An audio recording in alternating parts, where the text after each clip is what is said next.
Ouais, donc sur betterave, on rencontre deux espèces de pucerons principales, donc Aphis fabae et Mysus persicé, qui est un peu plus problématique puisque il est capable de transmettre les viroses beaucoup plus facilement qu'Aphis fabae.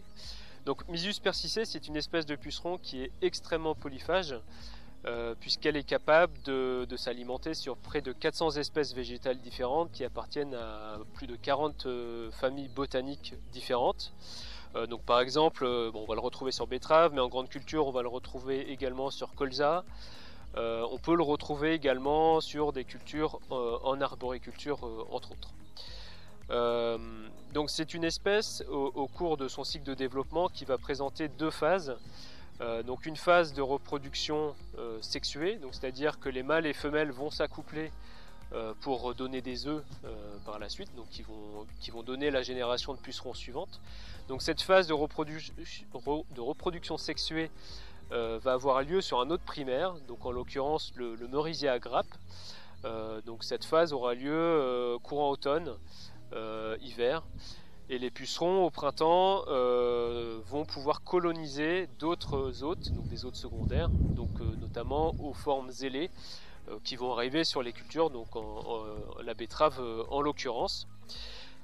Et sur betterave, Mysus persicé va avoir une phase de reproduction asexuée, donc c'est-à-dire qu'il n'y aura pas d'accouplement entre mâles et femelles. Et les femelles vont donner des clones, donc des individus identiques, qui vont pouvoir se développer assez rapidement sur la culture, puisqu'il est estimé qu'à 23 degrés de moyenne, un puceron de la larve à l'adulte, le développement du puceron de la larve à l'adulte va prendre 6 à 7 jours environ. Donc plus la température est importante, plus le développement des pucerons sera rapide.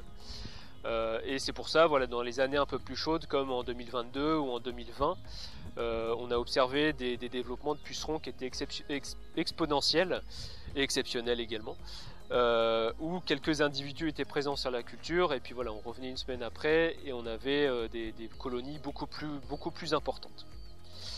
A noter que Mysus persicé est capable de transmettre les 4 types de viroses sur betterave, donc la virose grave, mais aussi les 2 viroses modérées, ainsi que la mosaïque. Donc c'est un très bon vecteur de ces viroses-là.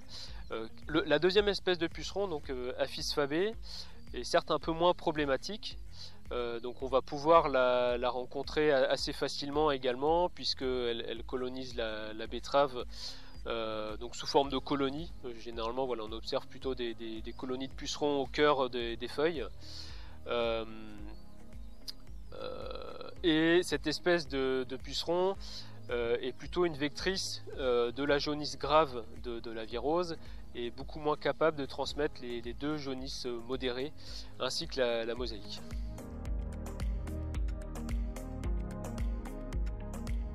Mes interventions sont motivées donc par des observations à la parcelle, mais aussi par des BSV, de l'ITB entre autres, qui permet un peu de prévenir la vague puceron, et enfin la vague, si on peut appeler ça comme ça, la vague puceron, et donc d'anticiper si possible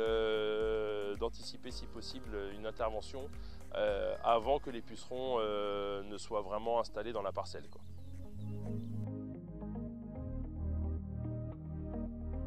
Donc pour gérer efficacement les viroses au champ, il faut également travailler sur les réservoirs à viroses qui sont généralement constitués par les silos de betteraves, où on peut également trouver des pucerons de courant hiver sur ces silos, et ces pucerons peuvent revenir sur les cultures les années suivantes et transmettre à nouveau des viroses. Il y a également des travaux en cours qui sont menés par l'ITB dans le cadre du PNRI pour évaluer les espèces hôtes des viroses, donc les réservoirs à virus, donc que ce soit des adventices, éventuellement d'autres cultures. Donc là voilà, il y a des travaux en cours qui vont être publiés dans les prochains mois, voire les prochaines années.